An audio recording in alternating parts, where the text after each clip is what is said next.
ya llegamos al... Este es el plato de fondo lo que viene ahora. Vamos a estar ahora en un foro panel que reúne a importantes, destacados, invitados, y donde vamos a estar haciendo este diálogo, este recuento de lo que ha sido este programa, esta transmisión. Y bueno, sin más los dejo. Vamos a estar ahora conversando con María Luisa Robleto, embajadora de Nicaragua en Chile, con Héctor Testa, analista internacional de Revista de Frente, con Lautaro Carmona, quien es secretario general del Partido Comunista de Chile, y también con Víctor Osorio. Ya los acabo de presentar y me los pusieron. ¿Cómo están todos? ¿Cómo está, embajadora?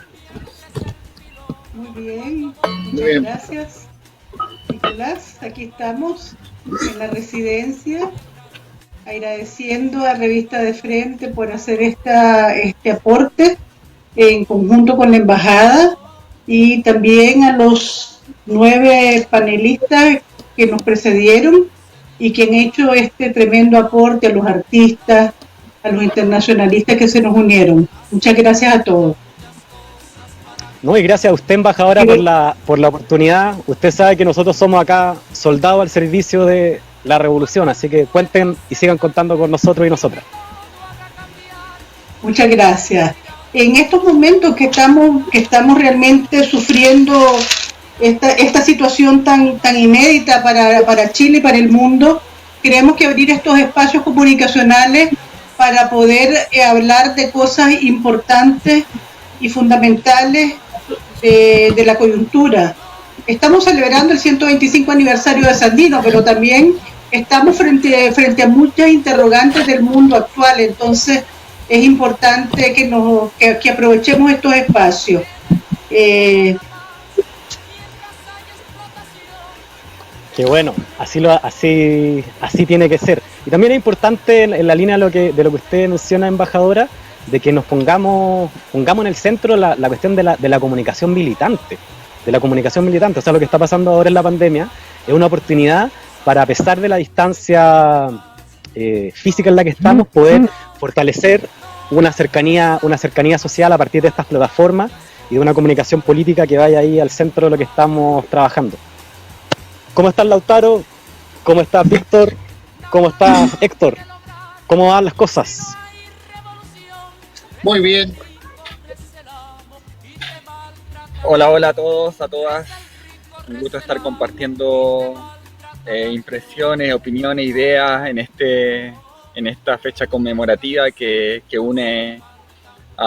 nos une en la memoria de un gran prócer, un gran héroe y referente de nuestra América.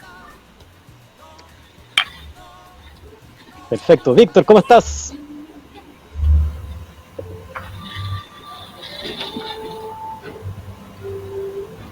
Ahí parece que no le llega el audio a Víctor, ¿no?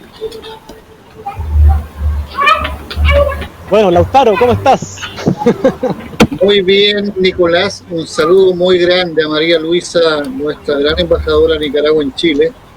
Felicitarlos por esta iniciativa que, a pesar de la adversidad y la desmovilización obligada, igual crean un intercambio contribuyente para todo el mundo que tiene un compromiso de transformación y que lo vincula a la lucha de todos los pueblos. Así es que felicitaciones y a disposición de nuestra conversación. Muchas gracias por el tiempo, Lautaro. Bueno, y ahora vamos a empezar a lo que vinimos. Embajadora, la primera pregunta que le queríamos realizar, porque sabemos que usted es una conocedora y ha seguido el camino, la senda de Gabriela. ¿Cómo lee usted a la Gabriela? Esta Gabriela rebelde, nuestra americana, que no es la que nos han mostrado muchas veces acá en la cultura oficial en Chile. ¿Qué rescata usted de este legado nuestro americano y político de la gran Gabriela Mistral? En realidad, yo agradezco a dos nicaragüenses. Agradezco a Aldo Díaz Lacayo y a Jorge Eduardo Arellano haberme descubierto esta Gabriela Mistral política, y a un chileno, al poeta Jaime Quesada, habernos dado la oportunidad de encontrarnos con los textos políticos de Gabriela Mistral. Esto nos permitió como embajada que nosotros pudiéramos hacer la publicación de un libro que eran los textos políticos de Gabriela Mistral al general Sandino, y hemos hecho ya 2 ediciones de estos textos políticos que se llaman Del pequeño ejército loco a la gesta sandinista. Es una publicación modesta, pero es la única publicación que se ha hecho de los textos políticos de Gabriela. Nosotros nos sentimos muy orgullosos de este aporte porque es el consolidado de los recados de Gabriela Mistral al general Sandino, que entre 1927 y el año 1931 se hicieron llegar hacia el Chipote. El general le escribió una sola carta de 10 páginas que también se encuentra en este texto. Es interesante entender cómo Gabriela era la relacionista pública del general y de esta causa, y que además la poeta chilena pudo desde París y desde distintos lugares del mundo hacer esta campaña política. De hecho, ella es la que bautiza al Ejército Defensor de la Soberanía como pequeño ejército loco. El rescate, por tanto, de esta hazaña es muy importante para la vida de Sandino y para estos 2 personajes. El general Sandino, además, a la poeta Gabriela Mistral la nombra benemérita del Ejército Defensor de la Soberanía. Este es una deuda y es un hermanamiento entre chilenos y nicaragüenses. Y este llamado que hizo Gabriela Mistral a los jóvenes latinoamericanos, yo creo que los jóvenes chilenos lo cumplieron a cabalidad cuando se integran masivamente a la lucha en los frentes de combate en nuestra insurrección final, cuando llegan masivamente los jóvenes chilenos a incorporarse a este frente de combate, y después cuando llega masivamente el exilio chileno a Nicaragua. Yo creo que fue uno de los exilios más numerosos y fueron muy importantes y determinantes en la construcción no solamente de nuestras instituciones de defensa, sino también de nuestras instituciones civiles, en la institucionalidad pública de Nicaragua, en planificación, en justicia, en el Ministerio de Educación, en cultura. El aporte de los chilenos fue muy, muy importante. Y muchos de ellos además recuerdan su paso por Nicaragua como una de las cosas más relevantes que han hecho en su vida. Entonces yo creo que este hermanamiento de chilenos y nicaragüenses que se hizo en el momento de Gabriela Mistral, y que quiero recordar, y que a lo mejor Lautaro recuerda también, que el sindicato de zapateros hizo una recolecta para el tiempo de la lucha de Sandino para mandar dinero a la lucha de Sandino, el sindicato de zapateros de su momento. Obreros chilenos aportaron, hicieron llegar este aporte al general Sandino. Por tanto, tenemos esa solidaridad del momento de los años 20, años 30, la solidaridad de los años 70 que se convirtió en una presencia física y solidaria de ese exilio, y la que se presenta ahora en el momento en que Nicaragua nuevamente es asediada por los mismos enemigos. Entonces yo me hago la reflexión, los recados de Gabriela aún tienen vigencia, porque el enemigo sigue siendo el mismo, el mensaje sigue teniendo vigencia, y estamos a 150 años de historia y el enemigo sigue siendo el mismo.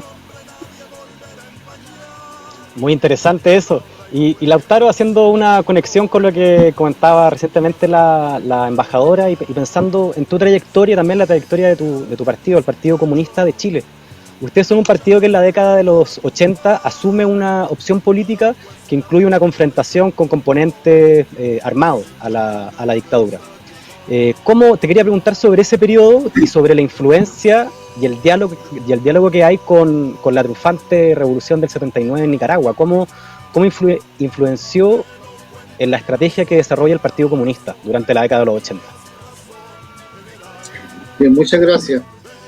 Yo creo que hay una relación directa en las conclusiones que venía procesando el partido y las juventudes comunistas en Chile y en las ubicaciones que tenía en el exilio, en lo que es la relación de la resistencia, que se marca con un golpe tan fuerte y tan duro contra las direcciones del partido y la juventud durante el año 76. Hacen todo un 77 de intercambio, debate, pleno del Comité Central del Partido en el exterior, pleno de las juventudes comunistas en el exterior, y luego todos los intercambios por recuperar direcciones dentro de Chile. Recuerdo que en esas tareas me correspondió ser parte de una delegación clandestina que viajó a La Habana al Festival Mundial de la Juventud del año 78. Y ahí pudimos compartir, entre otros, con compañeros que estaban en la formación militar, de forma para esta delegación clandestina, y lo que nadie sabía vendría después, antes de un año, o casi un año, julio del 79. Coincide con lo que es pasar de la resistencia a una política mucho más ofensiva, con más iniciativa, que se llamó Rebelión Popular de Masas ya el año 80. Y en eso coincidió además con que ese 79 me correspondió asumir la Secretaría General de las Juventudes Comunistas dentro de Chile, en la clandestinidad. Todo el trabajo que empieza a empatar en ese llamamiento que hace el partido a una rebelión, con la experiencia internacional que es por referencia esencialmente el proceso sandinista en Nicaragua.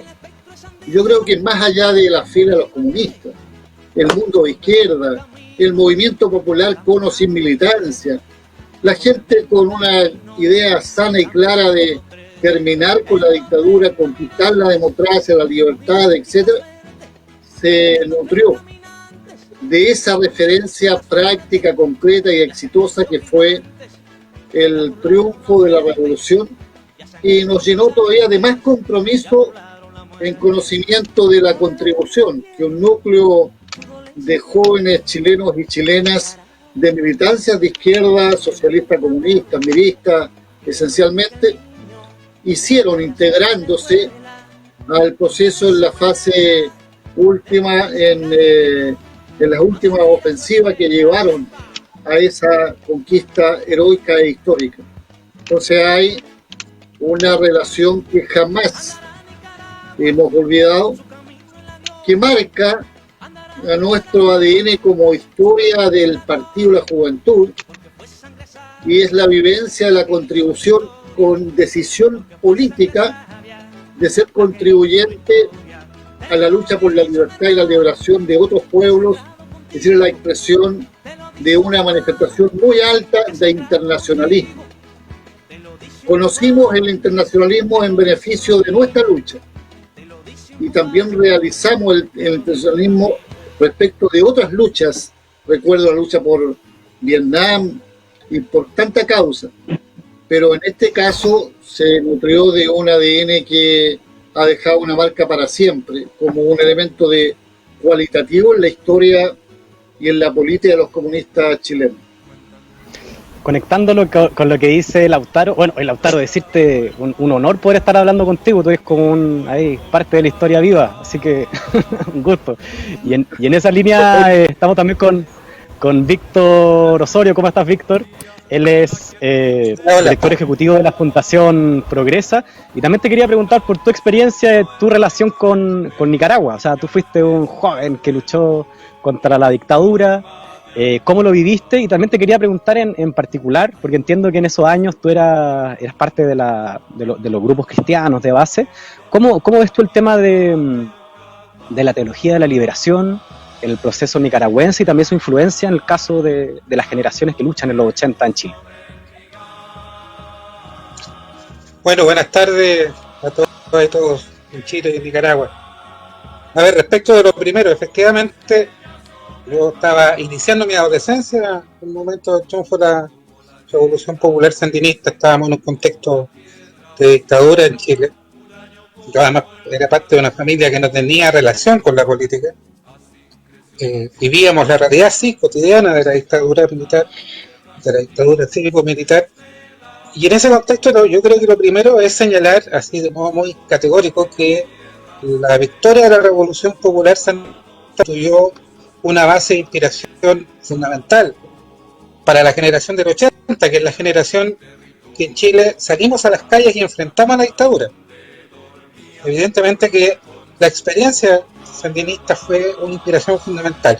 Primero porque mostraba, evidentemente, la legitimidad del derecho a la rebeldía frente a la tiranía, pero al mismo tiempo mostraba que era posible derrotar una tiranía independientemente de la fortaleza con la cual apareciera. Entonces, yo soy parte de una generación que, sin ningún temor a equivocarme, que tuvo a Nicaragua sandinista como una referencia fundamental de su movilización, de su organización y de su lucha. Es la generación del 80, la generación a la que cantaron los prisioneros cuando hablaban de la voz de los 80 y varios de los profesores. Esta generación, la voz de los 80, tuvo una inspiración principal en Nicaragua sandinista.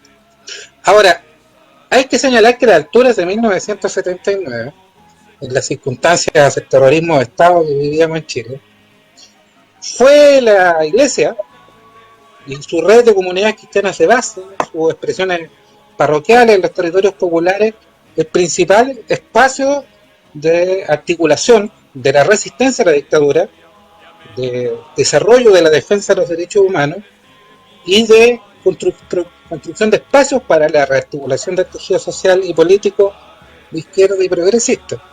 Eran los tiempos del cardenal Raúl Silva Enrique, los tiempos de la Vicaría de la Solidaridad, de una iglesia comprometida con la defensa de los derechos fundamentales, con la defensa de la dignidad humana. Eran los tiempos de la teología de la liberación. Yo soy hijo de esa iglesia y me reconozco hasta hoy como un cristiano de izquierda, con visiones. Muy interesante eso, la influencia de la iglesia de base, de los grupos de base. Liberación. Así es. Y texto, la teología de la liberación, esa mención se comienza a hablar desde fines de los 60, es un concepto que crea el teólogo peruano Gustavo Gutiérrez y que influye sobre el conjunto de la iglesia latinoamericana. También en Nicaragua tiene una encarnación histórica, cristaliza una revolución en que la iglesia popular, en que el movimiento de comunidades cristianas de base juega una influencia fundamental. Y creo, sin temor a equivocarme, que esta idea de una concepción cristiana, socialista y solidaria forma parte de las bases fundamentales del sandinismo hasta el día de hoy. Y esta influencia de una concepción popular y liberadora del cristianismo, yo creo que ha sido muy importante también en el camino que la izquierda ha tenido a partir de la revolución sandinista hasta hoy. Evidentemente que tuvo una influencia muy significativa en la construcción del Partido de los Trabajadores en Brasil. Por cierto, era una de las referencias desde el punto de vista conceptual con las que Hugo Chávez inició su camino.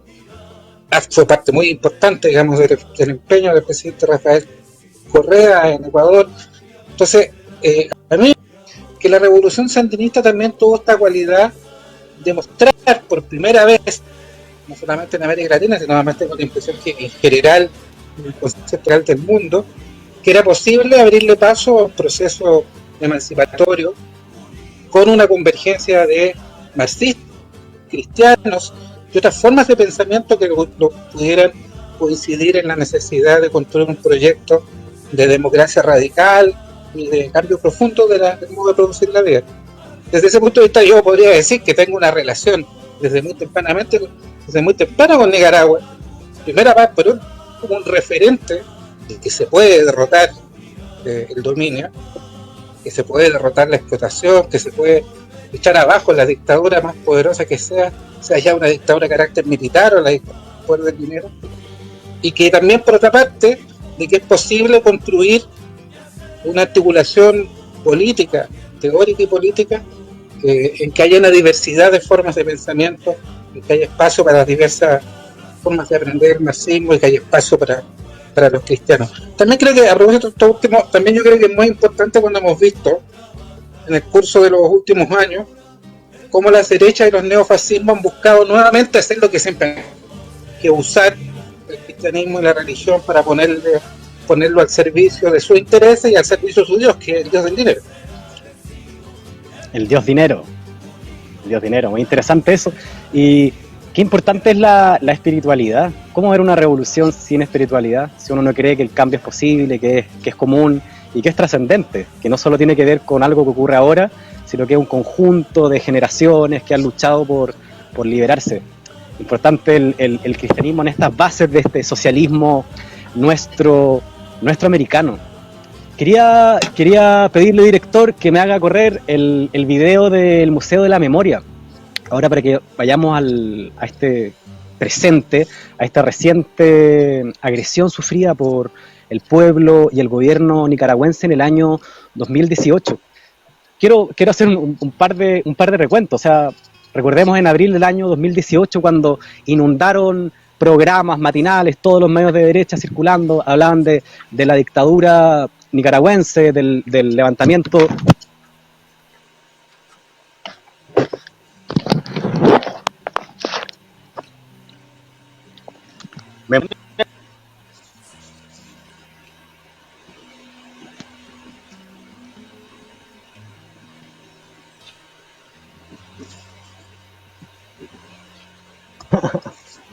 Ahí volví. Como les decía, este año, en abril del 2018, atravesado por este intento de colocar a un gobierno legítimo y un proceso legítimo como un gobierno antidemocrático, acá en Chile lo que hicieron los sectores de la oposición con apoyo de Estados Unidos fue organizar una actividad en el Museo de la Memoria.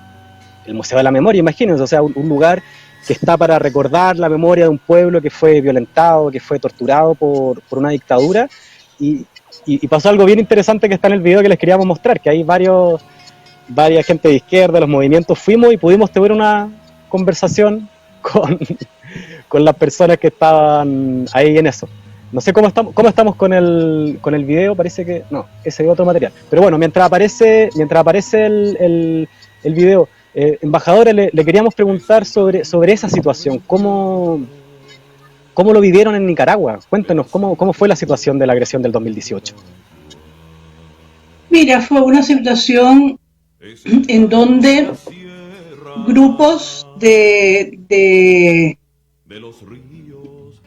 oposición, en realidad, que no tienen representación parlamentaria y que que se han restado a participar en los espacios democráticos, pretendieron ocupar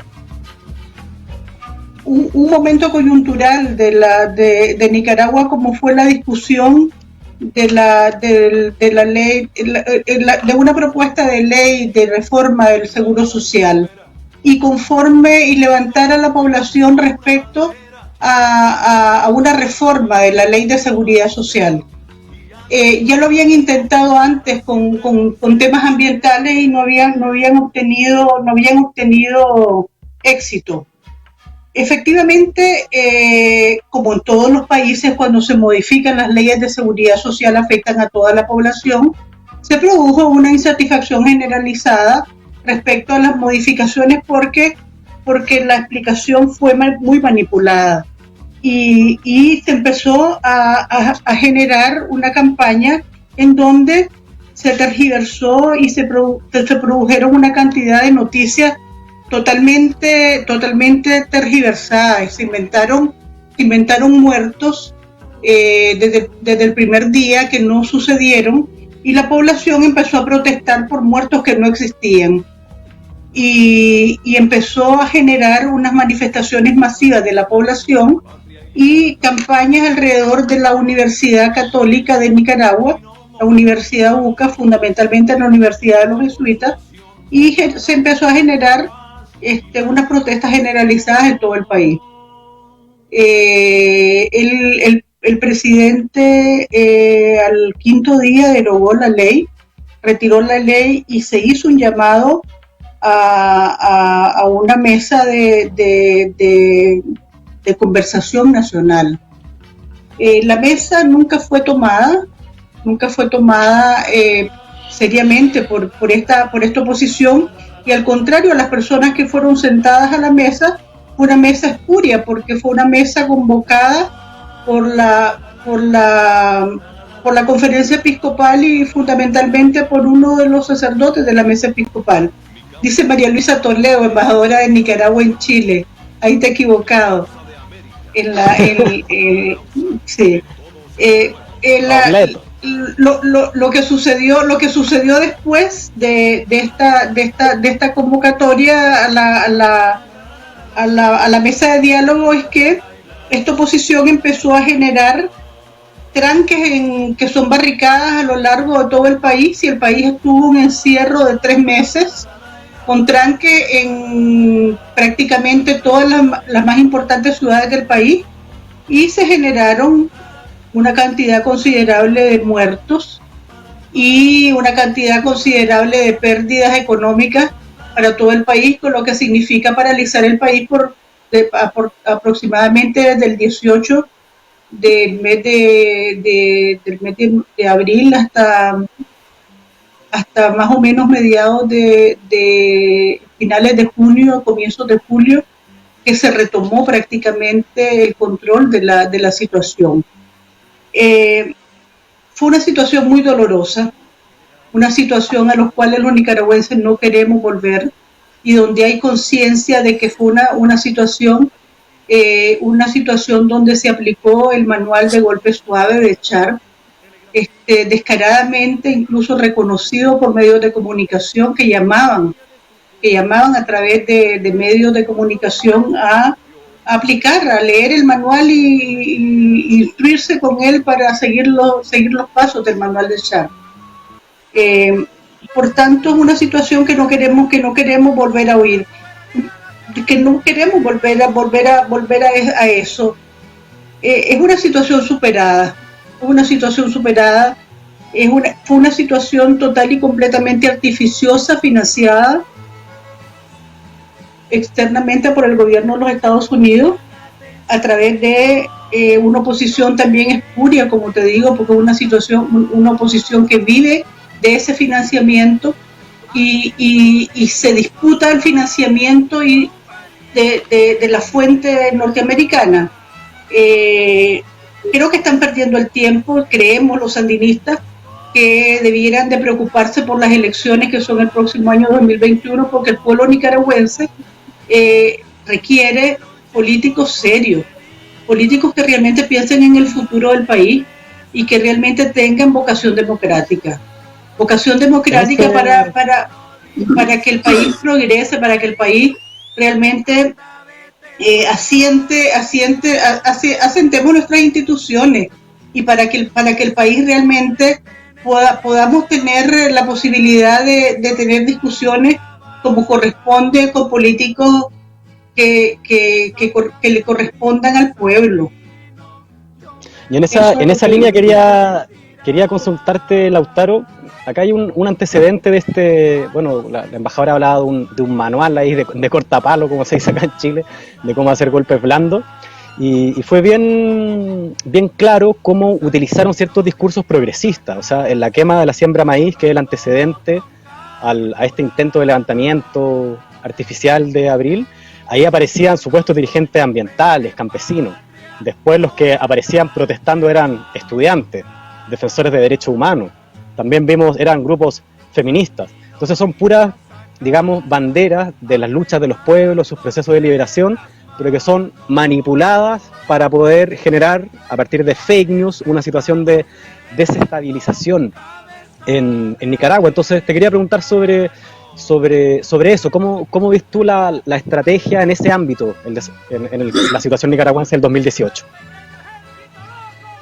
A ver, yo creo, y no es solo para descalificar, que el imperialismo, y particularmente el imperialismo norteamericano, no ha renunciado ni va a renunciar a su control de lo que ellos llaman patio trasero. Me refiero a América Latina y el Caribe.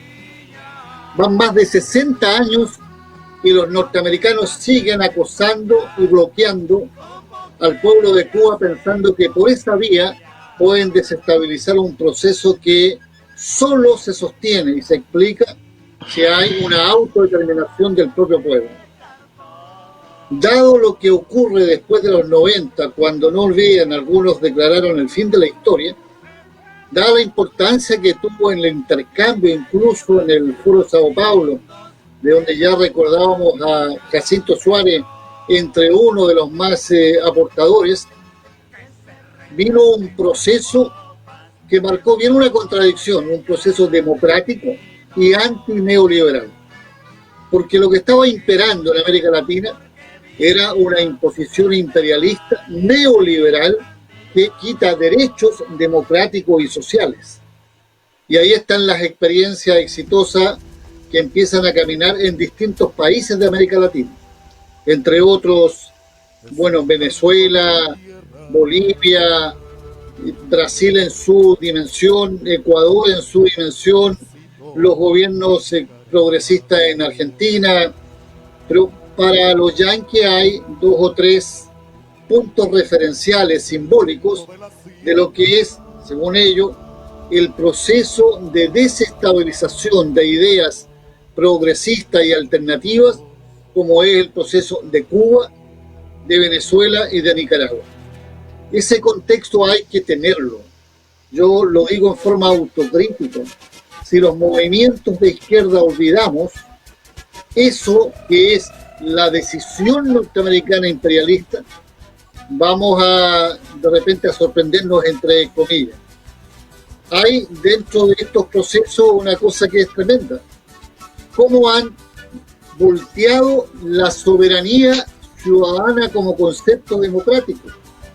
Mira lo que pasa en Brasil, en Honduras, en Paraguay, en Bolivia. Luego reconocen que Evo Morales tenía los votos suficientes para mantenerse como jefe de Estado. ¿Para qué decir, digamos, la tradición en Ecuador? Alimentado con esa inyección. El proceso chileno hay que contarlo entre medio, me refiero al del último gobierno Bachelet, nueva mayoría, pues tenía una idea de transformación antineoliberal en una proporción todavía incipiente, pero la tenía. Sin embargo, los mismos temas que complican a la izquierda en otros puntos del continente, cuál es el tema de la unidad, en la diversidad y por tanto con profunda lucha ideológica entre quienes la constituyen. El tema, y un tema muy serio, de la distancia que hacen muchos movimientos respecto al movimiento social y sindical en particular. La ingenuidad para abordar el tema de la dictadura comunicacional que tiene controlado el imperio. Bueno, sobre esa base se construyó la provocación en una gran operación en suelo nicaragüense con un solo fin: desestabilizar y de hacer sucumbir el proceso sandinista como un proceso propio de los nicaragüenses que representa ideas de progreso, de avanzada, de profundización democrática. Y creo que en ese plano la reacción de los aparatos públicos del Estado nicaragüense, la empatía que se recupera pronto con el movimiento social, el papel activo del propio Frente Sandinista en su condición de fuerza política, fueron una sincronía que permitió desenmascarar, poner las cosas en su lugar, asumir lo que había que asumir, pero el tema de fondo era otro. El tema de fondo no era solo el tema de las pensiones. El tema de las pensiones fue rápidamente, lo decía la embajadora María Luisa, fue rápidamente cambiado del propio Ejecutivo. Y por consiguiente, si uno lo quiere mirar, era corregido a propósito de la protesta de los beneficiarios del sistema de previsión. Lo que aquí había era usar esta causa como una punta de lanza que fuera, tú nombrabas otras causas como ambientalistas, campesinas, etcétera, feministas, a una sola idea, que es la idea yanqui. es la idea de desestabilizar los procesos transformadores de América Latina, porque así recuperan control en una lucha imperial por tener control sobre el mundo completo, que hoy día debe confrontarse con el peso de China en lo que es la política internacional, de Rusia, de India, y esa frase de el fin de la historia y el mundo unipolar empieza a relativizarse. Y ellos reaccionan. Disculpa, Lautaro, que te interrumpa, pero en esa línea, porque creo que existe un tema que es muy clave, que es el tema de la más que la dictadura, son oligopolios mediales, o sea, cómo Estados Unidos tiene un control de las líneas editoriales de los grandes medios que infectan con noticias en favor de ellos. Y ahí quiero ligarlo, ahora aprovechando que ya volvió el Héctor Testa, que es analista internacional de Revista de Frente. Quiero hablar de la otra cara, que es la comunicación alternativa, la comunicación militante. Ellos pueden tener millones de dólares de gente, influencia, pero nosotros, si nos organizamos con un celular, les podemos dar vuelta a muchas cosas. Porque Héctor, a ti, bueno, los dos estuvimos ahí, pues, pero sería bueno que nos contaras cómo ese episodio en el Museo de la Memoria, lamentablemente no estábamos con la imagen, no sé, hubo un error ahí, pero cuéntanos cómo fue eso, cómo lo viviste y cómo se sintió.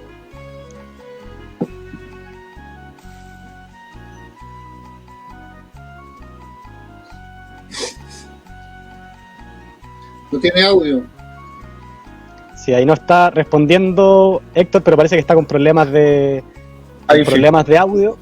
Ahí sí, dale.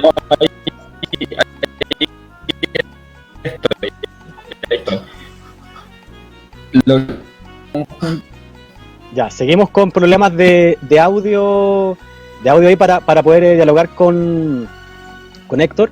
Y Víctor, lo que te quería también preguntar en este contexto de esta reflexión interesante que estamos dando en el contexto del 125 aniversario natalicio de ese gigante, el general Sandino. ¿Cómo ves la situación regional hoy?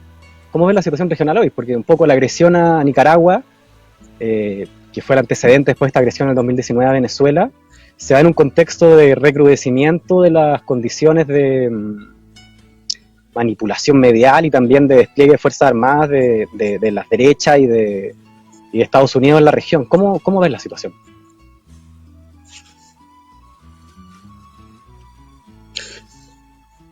Bueno, yo creo que hay que partir de una siguiente premisa. De la misma manera que el triunfo de la Revolución Popular Sandinista tuvo un papel inspirador muy importante en la generación del 80, también habría que señalar que la derrota del Frente Sandinista a comienzos de los 90 fue un golpe devastador para los que teníamos el convencimiento que era posible transitar a modelos alternativos de desarrollo social. La derrota sandinista fue un golpe que se inscribe además en un contexto más general, el inicio de la transición pactada en Chile, que finalmente bloquea la perspectiva de una democratización profunda, el terrorismo realmente existente en Europa Oriental y en la Unión Soviética, y la proclamación por parte de los ideólogos y estrategas del imperio del fin de la historia. El imperialismo era la estación de llegada de todos los caminos de la historia. Fue un tiempo muy complejo en el que se inscribe esta derrota del sandinismo. Y la verdad verdadera es que, habiendo transcurrido un tiempo significativo desde esos acontecimientos, la vida se ha encargado de demostrar que los que profetizaron el fin de la historia, en definitiva, han tenido que constatar de que se equivocaban en sus pronósticos o en sus profecías, que la historia sigue su curso, que se han construido gobiernos de izquierda progresistas a lo largo de todo el mundo, que se han reconstruido también gobiernos que buscan construir un camino de independencia y autonomía frente al centro hegemónico mundial de Estados Unidos, que desafían el imperio. Y hoy día, por lo tanto, tenemos un mundo, como ha sido en el curso de los últimos 20 años, vemos un mundo distinto. Frente a esa realidad, lo primero que a mí me parece que es importante señalar es que seguramente en Washington, particularmente los sectores más duros del poder en Estados Unidos, no deben perdonarle a Nicaragua que haya optado nuevamente por un camino sandinista, carácter además simbólico que tiene justamente, como hemos estado conversando, para los pueblos de América Latina y del mundo, la experiencia sandinista. Ahora, ese hecho que no perdonen a Nicaragua se inscribe además en la comprobación de que para las derechas políticas y económicas de América Latina y del mundo, y para Estados Unidos, por cierto, siendo su principal inspirador, se hace cierta la idea que alguna vez en Chile un connotado político de derecha señaló que cuando la democracia se pone democrática, para la derecha, para los poderosos de siempre, esa democracia es desechable. Entonces, frente a esa realidad, a mí me parece, por cierto, que tenemos que perseverar en el camino de levantar alternativas progresistas de gobierno para nuestros países. Creo que efectivamente la victoria del progresismo en Argentina abre un camino de esperanza para la región. Creo que la derecha en Colombia, en Chile, en Ecuador también cantó victoria muy prematuramente. Hay que recordar que en octubre del año pasado Piñera hablaba de que Chile era un oasis. Piñera había tenido una perseverante conducta orientada a aparecer como liderando a la derecha a nivel continental, particularmente en la guerra contra Venezuela. Y bueno, y como decía Marx, todos los sólidos se desvanecen en el aire. El oasis se transformó en una revuelta, en una rebelión de enorme envergadura, que no tengo ninguna duda que ha cambiado Chile, en un contexto de un proceso además de despertar de los pueblos de la región. Y no tengo ninguna duda que cuando esta pandemia pase, no solo volveremos a abrazarnos, sino que nos volveremos a abrazarnos en las calles. Volveremos a abrazarnos. Bueno, seguimos, ya estamos dando cierre a lo que ha sido este recorrido de más de 2 horas por las 3 generaciones de solidaridad chileno-nicaragüense, representados en estos 3 hitos, Gabriela y Sandino, los y las combatientes internacionalistas y también la resistencia, el apoyo a la resistencia del año 2018. Muchas gracias, Víctor, por tu participación. Muchas gracias, Lautaro, por tu participación. Y embajadora, usted se queda porque tenemos que despedir el programa. A menos que nos quieran dar una despedida cortita, Lautaro y Víctor. Si se animan. Lautaro, todo mi reconocimiento a la iniciativa que están llevando adelante, mi compromiso y muchos afectos para muchos amigos y amigas y para nuestra embajadora que representa también ese espíritu sandinista en Nicaragua, y la solidaridad entre pueblos, entre fuerzas de izquierda, será siempre oxígeno frente a cualquier adversidad. Estoy seguro que más allá de las intenciones imperialistas, por nuestra decisión y nuestra inteligencia y nuestra pasión, en los pueblos vencerán. Así es, porque la solidaridad es el cariño de los pueblos. Víctor.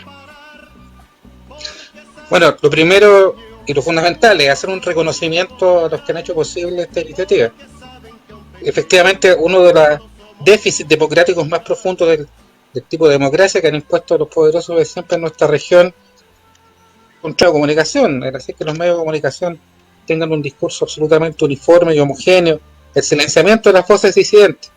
A través de iniciativas como esta, a través de la iniciativa justamente como aquí se planteaba, de medios alternativos, se rompe esta idea, digamos, de un discurso único que se impone desde los medios de comunicación oficiales y se le va abriendo paso a las voces disidentes y a la diversidad de nuestra sociedad. De esa manera estamos contribuyendo a que exista más democracia, estamos contribuyendo también a abrirle paso a las fronteras del cambio, para lo cual, y es la razón que nos convoca hoy día, para abrir las fronteras a cambios progresistas en nuestra región es necesaria la cooperación y las relaciones de amistad y entendimiento entre los pueblos de nuestra América y entre los pueblos del mundo. Así que un abrazo fraterno a todas y todos, un abrazo a la embajadora, a Lautaro, a los que nos han hecho posible este espacio, un saludo a nuestro amigo y compañero en Chile y Nicaragua. Muchas gracias, Víctor. Y embajador, usted no se va, se queda para que le demos el cierre a a lo que ha sido ya estas más de 2 horas de transmisión en el contexto del 125 aniversario del natalicio del general Sandino y este recorrido por las 3 generaciones de solidaridad chileno-nicaragüense. Recordamos de que este programa está siendo transmitido en vivo por el Facebook Live de Revista de Frente, también por el diario El Ciudadano por Facebook y también por el perfil de la Embajada de Nicaragua en Chile. Embajadora, demos el cierre, po. ¿Cómo estuvimos? Bueno. ¿Funcionó o no? Mira, yo estoy muy contenta, creo que cumplimos con las expectativas. Quiero dedicar unas palabras, cumplimos con las expectativas. Yo creo que en medio de todas las dificultades de estar con una ciudad con una ciudad con esta cuarentena generalizada, yo quiero dedicar las últimas palabras al cierre a Jacinto Suárez. Jacinto nos dejó los últimos días del mes de marzo, y Jacinto significó para el trabajo internacional del Frente Sandinista, yo creo que el trabajo más sostenido de los últimos 20 años. Fue nuestro amigo. Todos los compañeros de la solidaridad chilena recuerdan y llevan en su trabajo y en su corazón el especial cariño que Jacinto tenía por los internacionalistas chilenos. Y en mi desempeño como embajadora en este país, tengo muy presente la preocupación de Jacinto de la presencia del internacionalismo chileno en los aniversarios del Frente Sandinista cada 19 de julio y en cada actividad que organizábamos, en el entendido de que no siempre las organizaciones tenían financiamiento, en el entendido de que no siempre habían los recursos y que tampoco Nicaragua es un país que cuenta con grandes recursos para financiar la participación. Y siempre se mantuvo en el corazón de Nicaragua presente esta deuda histórica que nosotros tenemos por los caídos en combate, por los chilenos caídos en combate, esta deuda que nos hermana.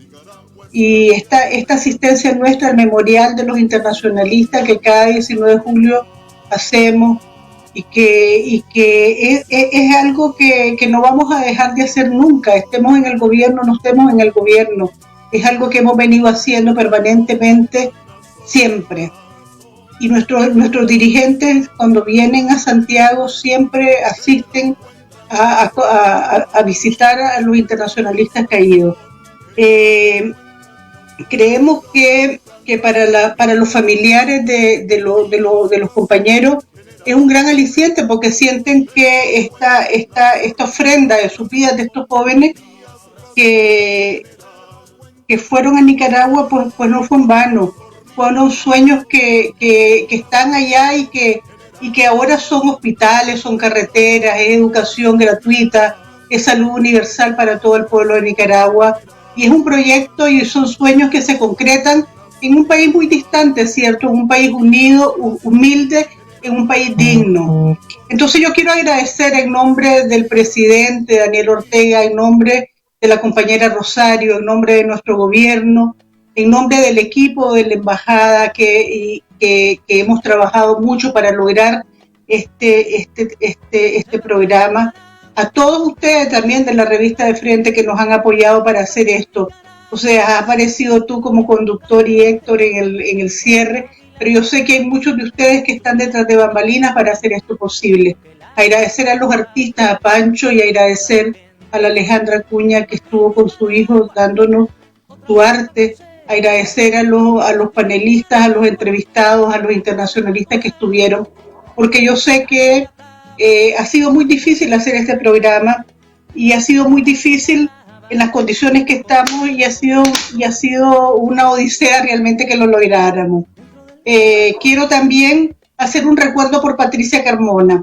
porque su presencia en que Pancho nos permitiera poner ese pedacito de la canción de Sandino y tener a la Patricia acá también era un homenaje para ella, porque la llevamos con nosotros siempre, su canto solidario va a estar con nosotros siempre y nuestro agradecimiento va a ser perenne. Patricia va a ser nuestra, como la Rebeca Godoy, son voces que vamos a llevar siempre en nuestro corazón. Muchas gracias. Eso. Voces que se llevan el corazón y que no se apagan y que las vamos a guardar. Bueno, para despedirnos acá con Pancho Villa, qué mejor. Pancho, ¿cómo estamos? Para cerrar el programa. ¿Cómo está la energía? Muchas gracias, María Luisa, por tanto de tanto. Y ahora voy a cantar esta canción que siempre la cantamos con la Pati y tengo la certeza que de alguna manera la va a cantar también ahora con nosotros. Y viva Nicaragua, viva el sandinismo, viva América Latina, viva el internacionalismo. Oye, Pancho, sorry. Sí, que te interrumpa. Ahora que para irnos, ya que contigo va el cierre, un agradecimiento a todo el equipo de Revista de Frente, a la gente de ACME que nos colaboró, al personal de la embajada, a Lucas, a Fabián, a Héctor, a Pablo y a todas y todos con los cuales fue posible desarrollar esto. Así que yo me despido, hasta luego embajadora, hasta luego Nicaragua, no están solos, aguante, vamos Pancho.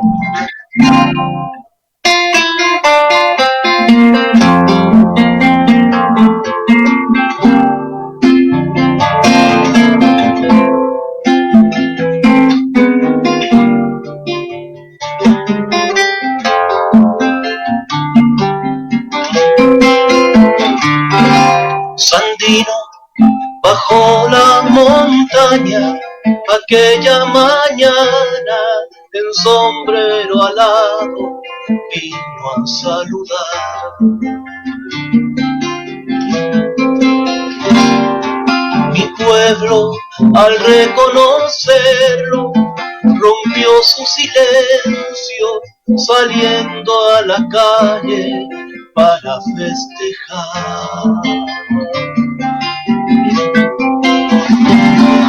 La tierra surtía, las pestes subían, el cielo era para mí. Sandino reía, mi gente reía, yo era un crío feliz. Sandino sembró la palabra, partió el pan, dio el vino, fue guarda, barranco, madroño y volcán. Mi pueblo hospedó al peregrino, veló por sus sueños, tras tanto de tanto cantar y bailar. La tierra surtía, las pestes huían, el cielo era para mí. Sandino reía, mi gente reía, yo era un crío feliz.